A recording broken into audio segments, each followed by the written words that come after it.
Nothing like fresh baked banana bread. Oh, this looks good. So this is gluten-free. That's a gluten-free banana bread with chocolate chips, lots of chocolate chips. Oh yeah, it holds together nice. Yeah, I don't think I'd know that it's gluten-free. No, I don't think I would know that it's gluten-free.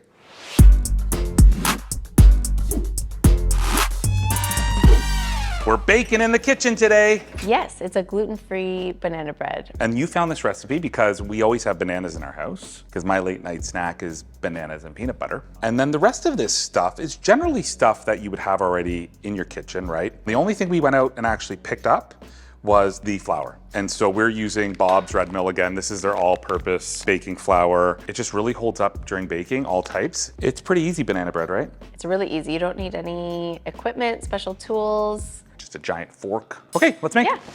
Okay, we're gonna mash about 3 to 4 bananas, so we'll do 4. The riper, the better. There's just something about bananas, once they've passed a point, they're not enjoyable to eat anymore. But they're perfect for banana bread. Putting chocolate chip in it, right? Mm-hmm. Okay, good. So you can just mash those with a fork. Yep. I am going to melt 1/3 of a cup of butter. This is unsalted butter. Just gonna melt that in the microwave while you smash those bananas. When you say smash or smash, like how much smash we talking? Like mush mush? Mush. Yes, dear. Is that good enough? Yeah. You want it more mushy? No, that's pretty good. You're gonna mix the egg with the fork. Okay, you know what? I'm gonna get this fork now. I like the big fork. You like the big fork? Yeah. Okay. Mix the egg along with a teaspoon of vanilla. That's my teaspoon. What's Half that? a teaspoon of salt. Butter. I'm gonna pour that in slowly while you mix. Okay, that was 1/3 of a cup of butter melted. My Nonna Maria used to always bring banana bread to the store for my dad. But as she got older, the banana bread got drier for some reason. But you had to pretend that it was the greatest thing in the world. God rest her soul, she's no longer with us. I can speak openly and freely. 3/4 of a cup of sugar. And then in this bowl, 1.5 cups of the gluten-free flour, a teaspoon of baking powder, and a teaspoon of baking soda. And then I'm just gonna stir that. Now mix the dry ingredients with the wet ingredients.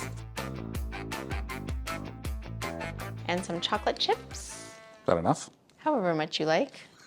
Derek knows what I'm talking You about. want it more chocolatey? Just a little. Okay, that's good. That's about 3/4 of a cup of chocolate chips, half the pack, Or as many as you want. or as many as you want. So I'm gonna spray the pan with avocado oil, but then I also like to put parchment. But then it's easier to take it out after and then just pour it in. Just gonna pop it in. You wanna open up the oven? And how long are we timing it for? For 50 minutes. It looks like banana bread. Nothing like the smell of banana bread. And a nice coffee. That looks really good. It looks good and it smells really good. Yes, it smells, which means it's gonna taste very good. Yeah. So I made you a coffee. I'm gonna make Thank you. myself one while you maybe slice this up. Okay. Yeah, all the chocolate to the bottom. All the chocolate went where? Like to the bottom. So the bottom half is like super chocolatey. Oh, I love that. Did I put too much chocolate? No, I think just the right amount. That looks good. Can you get me a spoon? You're gonna eat your banana bread with a spoon? I don't know, I think so. It's really good. Yeah. Really moist. Better than Nonna Maria.